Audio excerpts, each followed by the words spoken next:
Howdy ho, friends and foes, and welcome to Dads on Life, your weekly episodic show on parenting from a male perspective.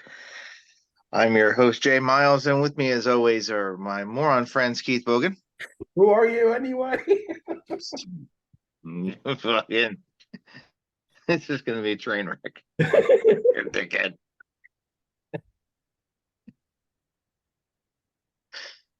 Chad Holloway Good morning.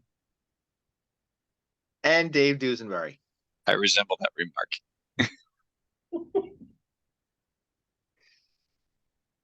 So, today's show, it's been an interesting week. We've seen some things come out. I wouldn't say it was at all shocking. There's a demonstration by certain celebrity, and then a little bit of backpedaling. Let's put it that way.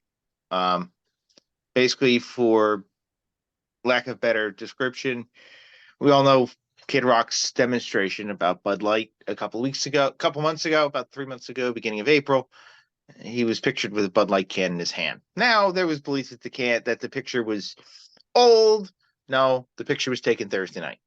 So clearly he's, backpedaled a little bit. So today's show is going to be about how people can change their mind and influences on your kids and how to deal with that. We've seen it. Obviously, we've seen it with politicians, with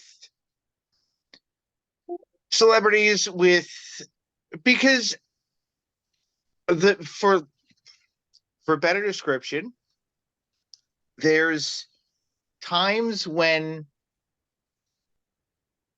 everyday people, your parents, your teachers, will say one thing originally, then they sit back and see what's really going on, maybe, and say, you know what, I was wrong. Maybe that's not maybe it's not right. Maybe I am. Maybe it is different. Sometimes it's just, you can literally say, no, and then you get into the situation and you go, oh, okay, yeah. I mean, we've all said we weren't going to do things, done them, and then had a different opinion of what we had originally said. Mm-hmm. I'm not going to say we haven't. I'm sure we've all done it. Yep. But let's put it this way. Maybe just shooting up the beer cans wasn't the right idea in the first place. Maybe you shouldn't have done that demonstration. Maybe our original opinion of something, our demonstration of something, is over-exaggerated. So what influence does that have on our children? And when we change our mind, how does it look? Yeah, man. Let's start us off. I mean, you look at it these days, there's actually an entire career path literally called influencer. People who go on YouTube, people who go on social media, and their entire job, their entire thing is to influence people in some way, shape, or form, either to buy a product or to do a certain thing or whatnot, right? So this whole concept of influencing others, and let's just say that the younger generations are definitely a primary target of said influencers, as I'm sure we've all seen amongst our own kids. Right. Everybody out there, there are plenty of avenues out there that are looking to influence or guide or set the direction of how our kids think and what they buy, how they feel, right? In the particular example that we were talking about here, we have a given celebrity that was basically a guttural emotional reaction over what was being pushed and influenced from in this case, it was more political commentary and a political point of view. And And this particular celebrity decided to, well, I'm just going to feed red meat to the fans. Hey, everybody's outraged about this. Let's go ahead and, get a reaction out of everybody and shoot up a bunch of beer cans. Great.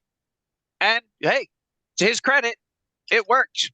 This boycott of this company affected sales, made them drop down. These outlets were cheering and saying, "See, we did something. Yay."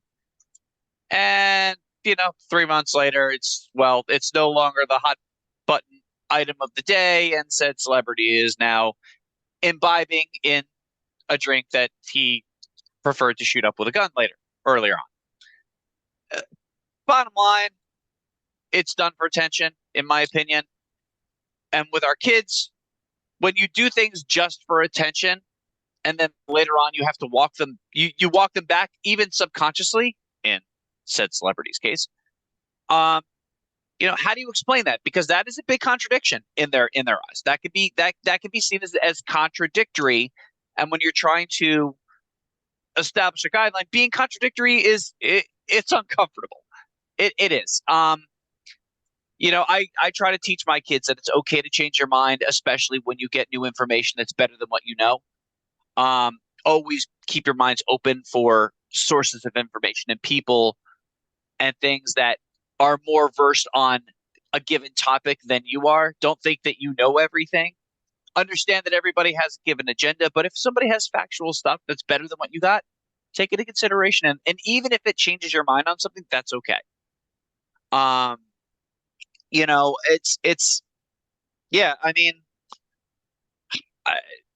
It's hard because,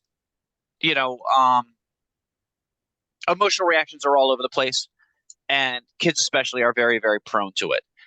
And it's hard to kind of teach and guide our kids to think more in terms of a wise mind mentality, where you don't go overboard with emotion, but you don't lock it all the way away with strictly logic. Like, you got to be able to balance the two.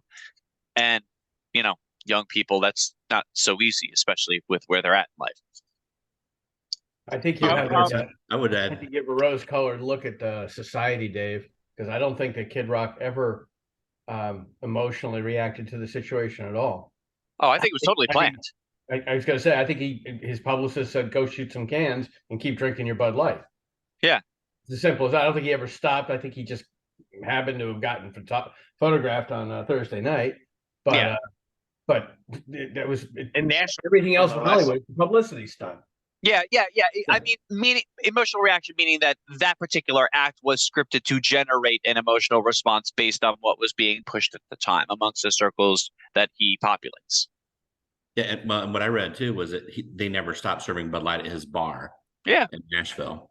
So so when we think, back up just for a minute, I think now we have a different way for people to be influenced, right? We've got social media, which has changed the fabric of our society in a great way. I think there's a lot faster turnaround time from an event to people hearing about it. I think that there are a lot more ways for a particular person to be important on this and in certain ways, like to gain fame. But I think we've always had the influencers in our life, but it was just a different way, because we've always been, even the old guys here, all four of us have been influenced by people on TV, like, I don't know, a Rubik's Cube, by, our peers bringing something or doing something at school. I can think about, I don't know if you guys remember this, tight rolling jeans, like the bottom and rolling them. Somebody does that, and then we go, hey, that's pretty cool. But now there's just a format where people can do that. So that's the big change, I think, that our children have, is that it's much easier to identify these things because it's on your phone, and you can see somebody on the other side of the country doing something that you think is cool or that you agree with or disagree with, and form your opinion based on that.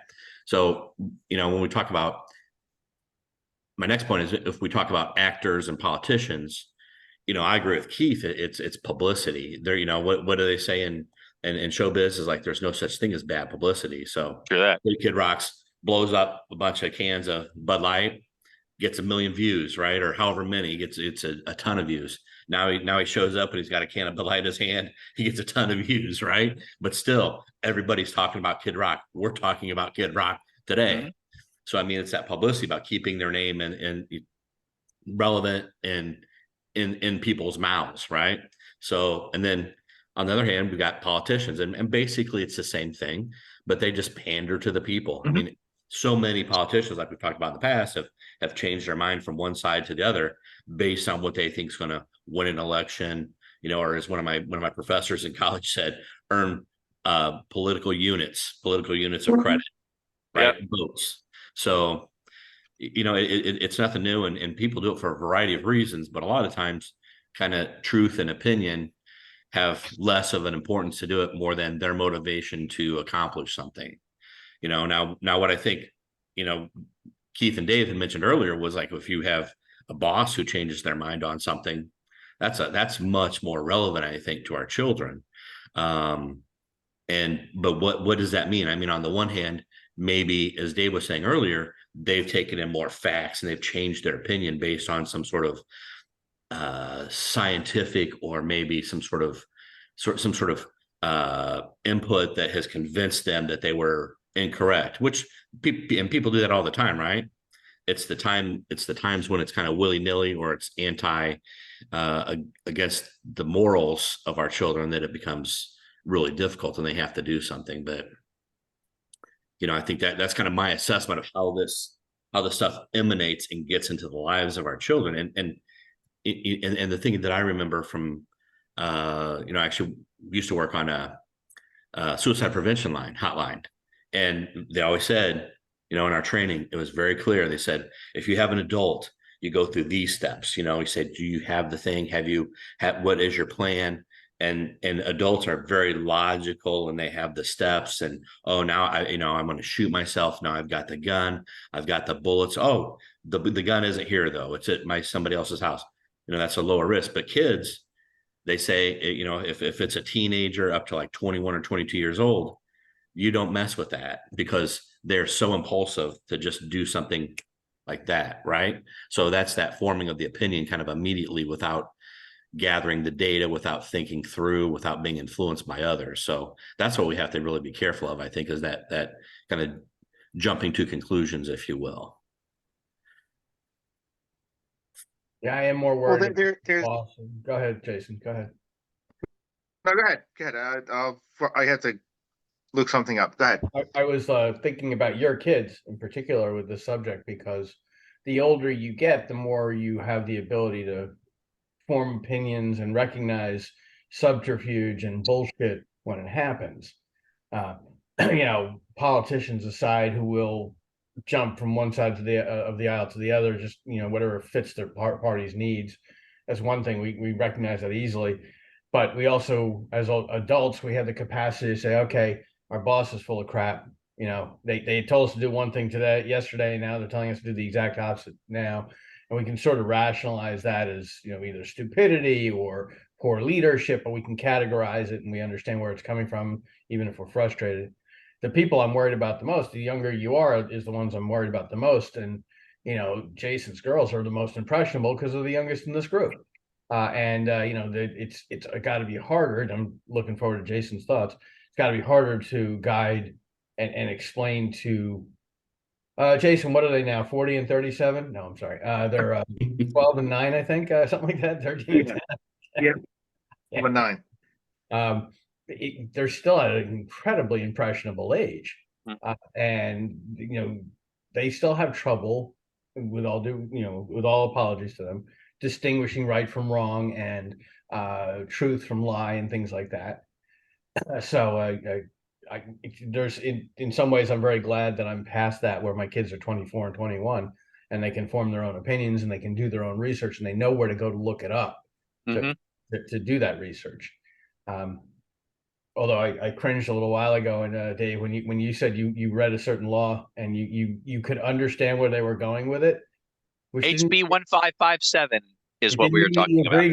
Well, it didn't mean you agreed with it. It just meant you understood all that stuff. And Justin was sitting next to me, and I could feel him flinch when you said that. And and that's the thing is to be able to look at something that generates outrage, be able to actually read the text of it and keep the outrage away. I mean, my son was completely and totally outraged by this. Right, and my kids aren't there yet Yeah. either. You know, at 24, 21, they're still they feel like they need to be on one side or the other. They can't they're still struggling with looking at it from the middle perspective and being dispassionate about it. Yeah. So now imagine what a 12 and 9-year-old set of kids is going to go through with in Jason's house. Yeah, there's no middle thinking when you're 12 and 9. Yeah. Well, and I guess my thing too, Keith, you said as we age, we pick up this up. And I think as we age too, we have a more, I don't care, you know, I mean, for a lot of this stuff, like it doesn't affect me. And I just go, you know, it's just life. But, you know, and I don't know, Jason, maybe I know you're looking something up now, but when do you think your girls became conscious, or do you think they're even conscious of this issue with Kid Rock? I mean, I guess my thought on this was it probably doesn't even hit their radar yet. Maybe, you know, maybe later, but do they know about Kid Rock? And I mean, They the stuff that know. seems like, They saw it. They saw what happened. Okay. But let me but do they care? go. They do. They just think he's an idiot, but they think he's an idiot for other reasons. Same reasons I They do. think that the music that he puts out is utter bullshit. They think it sucks. So he's not even on their radar, really. But anyway, I knew those kids let were me smarter than take this in a different direction for 1 second. Okay. Sure. We have an early example of how changing your mind can not just influence people's opinions of you, but can, for lack of a better term, create a craze, a real craze. Okay, let's go back to the year 1902 for a second. Okay. There's a gentleman by the name of Theodore Roosevelt. Yep. Who at 42 years old becomes the youngest president in 1901 at 42. He is an avid hunter, well known for it.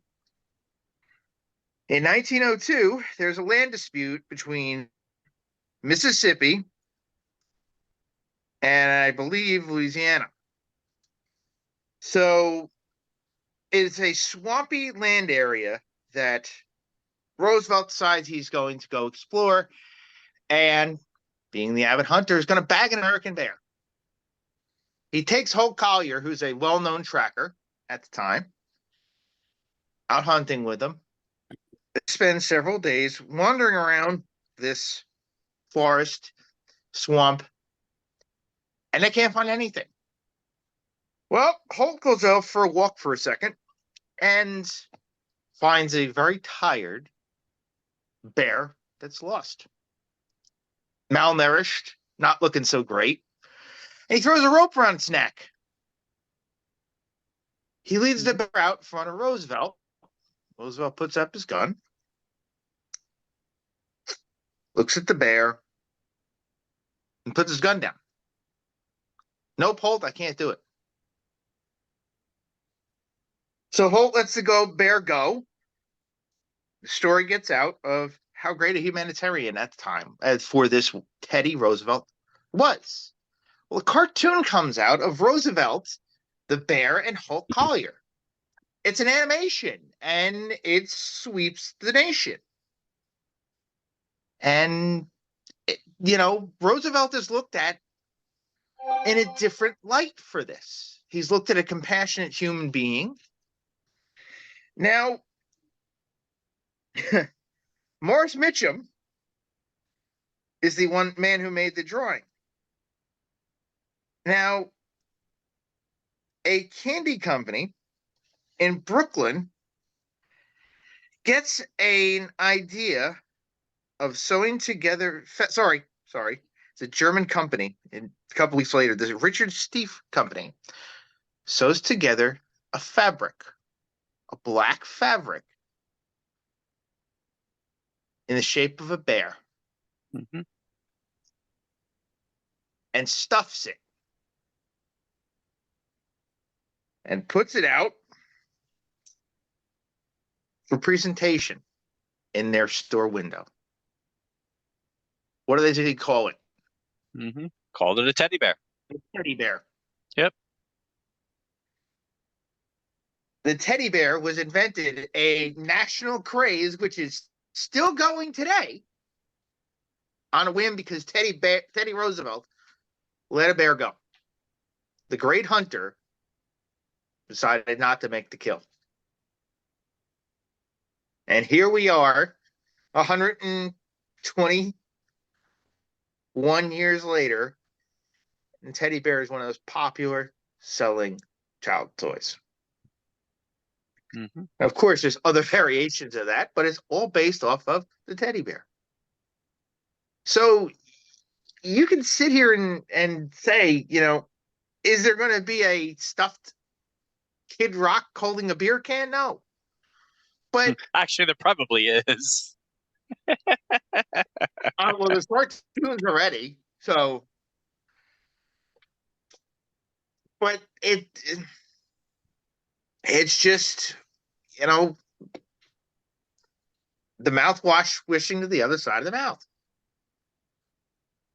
He'll take his beatings from the complete loyalist who really went hardcore into this idea, which I guarantee you soon you're going to hear from Jason Aldean,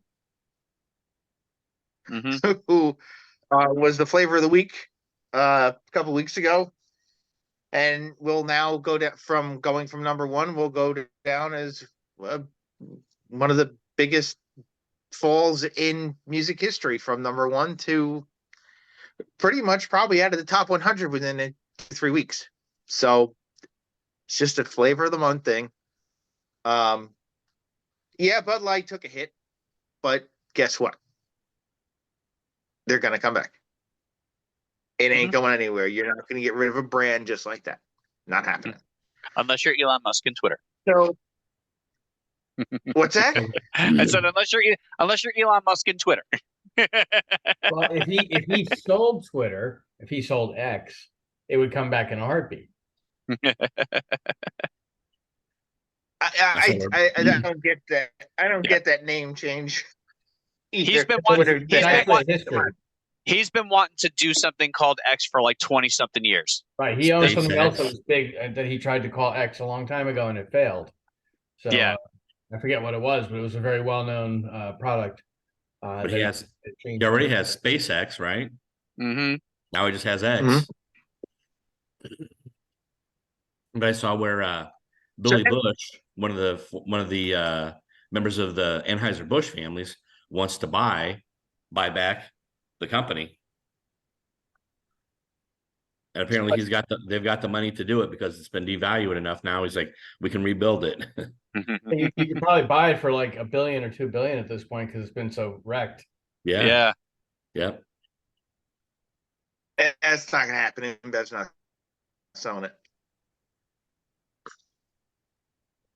InBev won't spend enough. Anyway, there's another example that's been going on recently. Amongst a certain population of people, it's actually taken on an interesting spin. We're talking about influencers, and one of the biggest influencers in the world right now are the Paul brothers. Oh God! Obviously.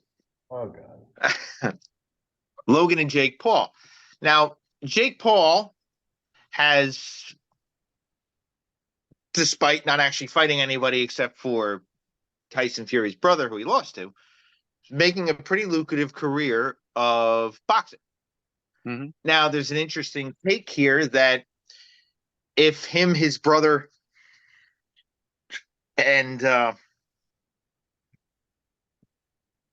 his brother's buddy Kay, can't remember his name. He's another he's an English boxer, English influencer who has boxed with. He's the one who Logan Paul's fought twice, but so it is, if they get some money together, which they have, and actually get hooked up with somebody, they can turn the boxing world on its ear legitimately, because they could almost do what what's being done in golf, not to the but maybe to a better success with the other golf league that's not the PGA. That's made a name for itself. But anyway, another thing that has gone on is over the last few years, Logan Paul, the younger brother, has wandered into the realm of wrestling. Now, the last time a celebrity did this, and it made a lot of noise for the industry, and it was kind of tongue in cheek, done with his vile hatred of wrestling, which actually was the complete opposite of the truth. It's Andy Kaufman. Andy Kaufman, in truth, loved the business, loved the sport, and all the shit with Jerry Lawler was a complete farce. Him and Jerry Lawler ended up becoming best friends, just about. We were very close by the end when Andy passed away. He was at his funeral among a few other wrestlers. Jerry said a million times, it was great work and it was good working with him. And yeah, but the truth was he absolutely loved wrestling. And he would, when they inducted him in the Hall of Fame, his sister said Jerry would have loved, Andy would have loved this. He would love being here. He would love this, the accolades for this. And you could see that it was really truthful of how much Andy Kaufman loved it. Funny thing is, for what everyone thought Logan Paul would take as a joke, the guy's not taking it as a joke. He actually is pretty athletic, can move around for a guy his size pretty well, and has looked pretty. He's got longtime wrestling fans going, this guy's not that bad. And they don't want to say it because, some of the other shit that he's done, he's never taken anything serious in his life, but seems to be taking this seriously. So it's kind of interesting what's going on. My daughter, who Delana despises him, has even said, yeah, he's not that bad doing what he's doing. So you're talking about these social influencers. Some of them gotten to the point of being annoying. Some of them that Sadie listens to, they're just downright direct to listen to. Their voices annoy me. But then you get something like Logan Paul. Yeah, he's brash. Yeah, he talks a lot. He talks a lot of shit. So does his brother. But yeah, they make some bad decisions when it comes to their lives. But when we look back at it 3, 4 years, 5 years from now, you look at it and go, he's an asshole, but he's not really a bad dude. Some of them, you look at them, some of them are complete scumbags like Andrew Tate, but who we still don't know what will happen with that, with what's gone on with that. But you get somebody like Logan Paul, or I'm trying to think of, or let's put it this way. Let's do another one. Let's talk about Mr. Beast for a second. I mean, this guy is one of the most, probably besides from the Pauls, the most famous social influencer in the world. And the shit this guy does when it comes to money, some of the stuff that he's done for charity, this guy's giving away millions left and right. Yeah. It's amazing what the guy's doing. And he actually puts a pretty good spin on it. And yes, he's parlayed it into making a lot of money for himself with the Mr. Beast burger. But it's not a bad thing either. He's apparently, that place is actually pretty good, and has some pretty good standards with their food quality and things like that. So yeah, there's a lot going on with social media and the social influencers today, but some of them, not all of them, obviously, some of them are putting a little bit of a positive spin on it. It's really started to get pretty interesting, some of the things they're doing right now. You know, And it's long not a ago and bad far thing away, for kids to see. long ago and far away. What? Influencers used to be called lobbyists. Yep. You know, in Yeah. in the real world where 99% of the people actually pay attention, it's about people who lobby for a certain thing and will flip flop from one side of the aisle to the other, depending on whoever they're representing. And Two words, John Boehner. So you know, there's plenty of them. My own nephew is a lobbyist in the Denver state government now, so I'm hearing a little bit of the inside scoop of that, and it's not a terrible scoop. It's just lobbyists are simply people paid to push an agenda. They don't even necessarily have to believe in it, although unfortunately my nephew is been able to represent causes that he thinks are pretty cool, but in general, they're just prostitutes. They really are. They're pushing an agenda that somebody else is looking for, and it's not. They're just the vessel to get there. And but I worry less about those people, even the social media idiots in the fake world of wrestling, or the the lobbyists, because they're usually pretty upfront about what they're trying to push for. It's more the people who will say one thing one day and then say exactly the opposite the next day. You know, that's a boss, that could be a spouse, that could be, Yeah. you know, the more subtle people in your life who, you know, they're there all the time and they're pervasive, and then they change their minds in almost I don't want to say physically dangerous, but emotionally dangerous ways. Those people are probably more dangerous than anyone. Yeah, and teaching our kids to be able to work through people like that is a challenge, right? So, you know, my technique that I've used that I try to pass down to my kids is that when somebody's saying something contradictory, there is it's not what you say, it's how you say it, but you can't call people on their bullshit. You can say, listen, I'm working on this based on this particular set of instructions, or working on this, and now it looks like we're going this way. Which way do you want me to do it? And we get intimidated by people in power, teachers, bosses, parents, right? So standing up and calling out inconsistencies is not an easy thing to do especially for younger folks. I happen to believe that is an absolutely necessary life skill. And it's something that I try to do my best to teach my kids to do. There's a way that it can be done that it doesn't. And again, all you can do is express yourself on your side. You have zero control on how it's taken on the other side. If they take it personally, you have no control over that. You have to accept that that's a possibility. But there's a way that you can address and approach things like that, inconsistencies. Because, again, Keith, to your point, sometimes people say one thing one day and then the next thing the next, because they literally don't remember what they said the day before. May have been just off the hook and off the cuff, and didn't really consciously put any weight behind it. And then they say something the next day that's contradictory, and they don't even remember what they said the day before. Well, the ones that are really the dangerous ones are the bosses who are on the power trip and do it intentionally. Yeah. They jerk people back and forth because they're in control and they can do whatever they want.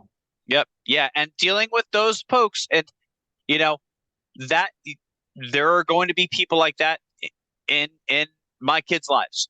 They're going to deal with people like that, and it is going to suck. It is going to be uncomfortable.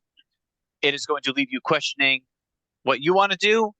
And sometimes people like that, if you can't, if there's no way to be able to make a clarifying connection with somebody in power like that, if they're just doing that because they're in power and they enjoy the control part of it, ultimately you have a say. You can choose to walk away.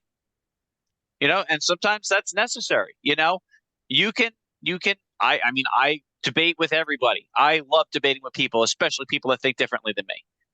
There are times that I'll debate with somebody and you just hit a wall. I'm not going to progress any further on this particular line of thought or on this particular topic. You accept where you're at, even if you disagree. I say this all the time: agree to disagree.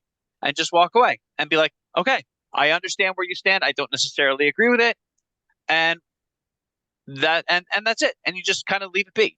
Obviously, in a position like a job, that's more difficult because you're going to be dealing with people like that. And you just have to understand that, if you get that feeling inside where what you're doing is not right, or the person that you're working for is not right, don't have your best interest at heart, it's time to leave. It's time to move forward. It's hard. It's a hard skill to learn. And that's why I worry more about the girls than about Jason's girls than about Yeah. any of the kids, just because how do you teach that age? And I think you really don't teach that until a little bit later on. You sort of hold them in place, and you reassure them that that's not the norm of the world, but then the teaching of the real skills comes. It has to come later. It has to. It's unfortunately a lot of times like that. Lessons like that require moments where stuff like that happens to put it in context. That's not something that you can kind of teach theoretically. You have to have a concrete example and almost a personal example for that to really understand the impact of it. And hopefully something like that is something where the person isn't in danger. But we as parents say it all the time. Like, we have to take, we get teaching moments. Something happens, some type of thing happens, and we have to take that and turn that into, hey, here's a case study on a skill that you're going to need later because this stuff's going to come up again. Tell me how you feel about it. This is what I'm saying. Let's talk about it. Let's figure out a way that we can work through this and give you something that you can use if and when you run into the same situation later. It's more the when than the if. Yeah, it's definitely when. On the other hand, who is the boss of a single digit or a teenage person but the parent?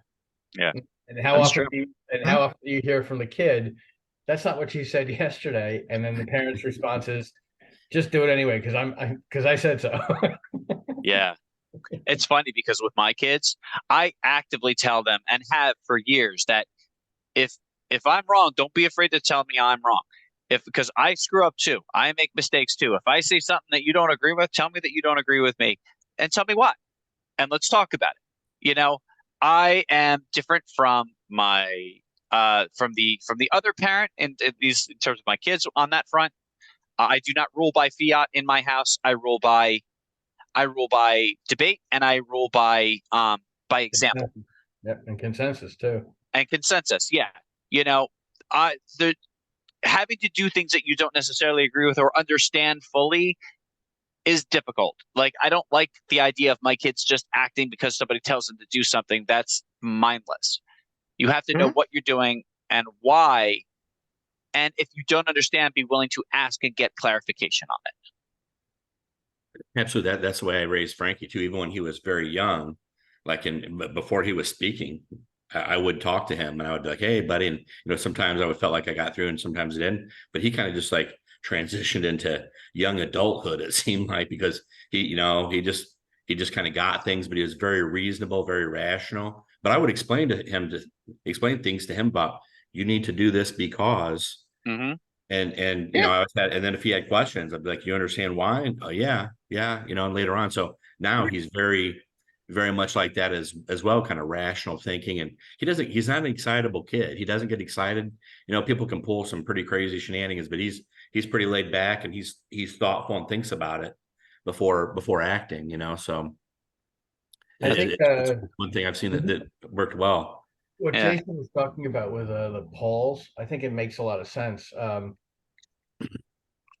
Let me throw this theory out at you guys. The idea that kids are watching these social influencers and they know essentially they're influencers, that they're full of crap, and they're almost like test cases for the real world. In a way, they might serve a purpose because they're almost like cartoonish characters. Okay, we know they're going to flip-flop. We know they're just saying stuff for clicks and things like that. And does that prepare these kids when they're adults to deal with the bosses and the tyrants out there, essentially, who flip-flop like that and who and do it for control purposes, and the Mm. politicians do it for control purposes too, but more the bosses and the other people in our lives that are like much closer, more personal. Is that good preparation? I'll bring up another one, and I mentioned his name a few minutes ago. I'll bring up his. I'll mention, get a little bit more into it. John Boehner. If you remember, he had his opinions when he was in the House of Representatives, and then within 3 to 4 years of his exit, well, within 1 year, he had joined the board of American Reynolds, which you kind of know which company that is when I mention American Reynolds. He joined the board of it had changed the name, was originally RJ Reynolds. He had joined the tobacco lobbyist board, basically the board of Marlboro. Anyway, one of the other things that he did was he joined Acreage Holdings within 2 or 3 years of his departure from House of Representatives. And Acreage Holdings was a board that controlled one of the medical marijuana companies. Well, all of a sudden, out comes John Boehner, and he's now Mr. Weed. Where he goes out and actually, mainly for medical purposes, goes out and tries to start pushing for one of the things that he used to rail against, and that was decriminalization of marijuana. It starts out with a medical spin, and then he also, one of the other things is he turns around and says, hey, hemp is they were right. Hemp is a good fabric. We should start, putting this into mass production and start using this. And then, he becomes a lobbyist for CBD and things like that. To an extent, finds a way that if it's THC free, you can literally buy it over the counter. So he starts to make these changes and comes out with these thoughts and ideas, and he's pushing for medical marijuana. It's helped change industry standards, but it has also made the companies that produce medical marijuana billionaires. So while he's doing things, it looks altruistic on one front. And obviously, it's still all about one thing when it comes to John Boehner, and we can't forget that. It's about money. I think in the first part he was doing it for votes, and the second part he's doing it for money. I mean, to me, it's just it doesn't. I mean, it makes perfect sense to me. These guys are like that. But for the most part, his fight, for whatever reasons, his fights have been, they have altruistic means, but yeah, he's got other agendas too. Let's call it what it is. When he wasn't bound by the realm of politics, he wasn't as much of an asshole. Is that what you're saying? Well, that's fair. His political stance changed. He went from, he has absolutely railed against some of his former constituents. He's gone out and said a lot of different shit about the Republican Party.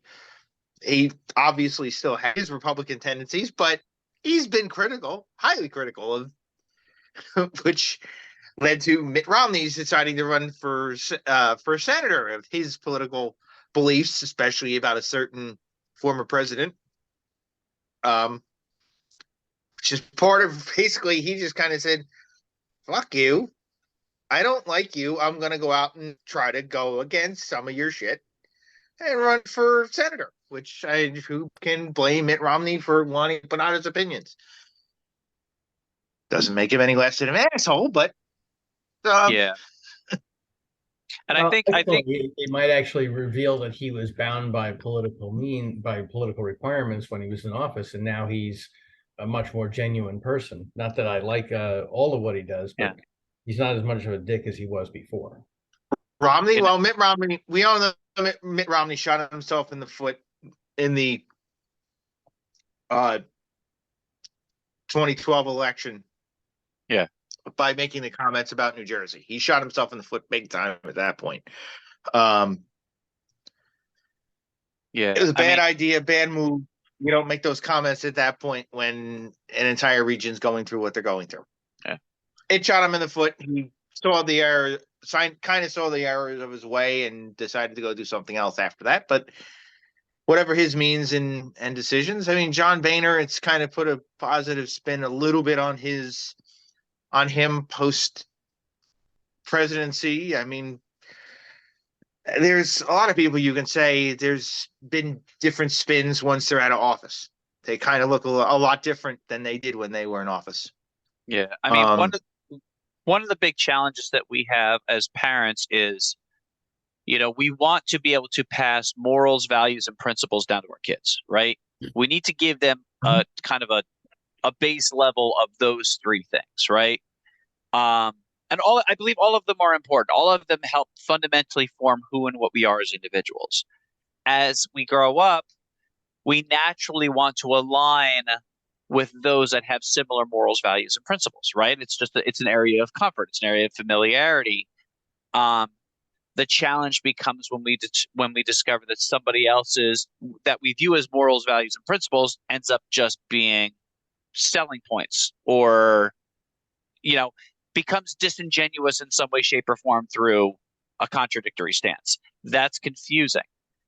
And that's something that we see with some of these influencers. They push a given viewpoint or an agenda or a product that in our core levels, we're like, hey, I relate to that. That's something that's very, very important to me as a person. I'm going to latch on to that. Mm-hmm. And then you find out later that said that it was not important to that person, that they were just using it as a selling tactic. That, unfortunately, that is a reality of our world, and helping our kids through that when they experience that. Hopefully they don't experience that till they get to the point where they're adults, and then they get shocked and they're like, oh, well, that person was full of shit, and are able to make adult level choices and decisions based on it. If it happens when they're younger, that's hard. And I think standing up to these people who are either flip-flop or just even have the wrong ideas, I think that's probably a topic for maybe for a future show, just like having the wherewithal to do that. I've got a friend who has done that so well, in the business world. So he used to be a high-ranking executive at a company, and the CEO there was proposing some things for the following year in a planning session. And he told him before a board meeting, he says, I disagree with these ideas. These are way too optimistic. And so they had the board meeting, and in the board meeting, they turned to my friend and said, what do you think? And he told them exactly what he thought. And he said, he says, I was talking to the board, but he says, I could feel the CEO just like glaring at me. Yep. Because I was like poking holes in everything he was telling the board. He says, so 2 days later, I was gone. But that's the way he is. I mean, and another recent position, he was talking, they were bought by another company. Their company was bought. And then, so this is probably a few months into it, and they were talking about the plan. And he said, we're on a phone call, and he says, and these guys are presenting this stuff that he goes, they just had no clue. And they were talking about the plan. And he goes, I don't know what you guys are smoking, but he says, if your plan is to lose money, you guys have got a great plan. And he said, 2 days later, he's gone. Yep. But I said, I said, why do you do that? But see, he gets picked up right away. I mean, what happened was then he created another company that took away a lot of that business, away a lot of the business of that company that fired him. But I said, why do you do that? And he goes, well, my dad always told me, he says, you just stand up for what you believe in. He says, you can't go wrong with that. And so that's what he does. I mean, he just tells people, he gives people the honest, his honest opinion. He does not mince words on it, and he doesn't flip flop. People are afraid if they get fired, they're not going to recover that quickly, and that's why most people are not willing to say it like it is. But I think that's a good wrap. Hey, Jason, we're up against time. What do you think? Yeah, I know. I was trying. I don't know if Chad saw me, but I was doing this. So Yeah, we know we gotta get going. So we're actually really just gonna cut it right there. So from all of us here at Dad's on Life, take care, everybody. And Keith, eat my shorts. Your shorts are eaten, and it's amazing we pulled this one out of the dumpster fire. Good job. Take care, guys. See you guys.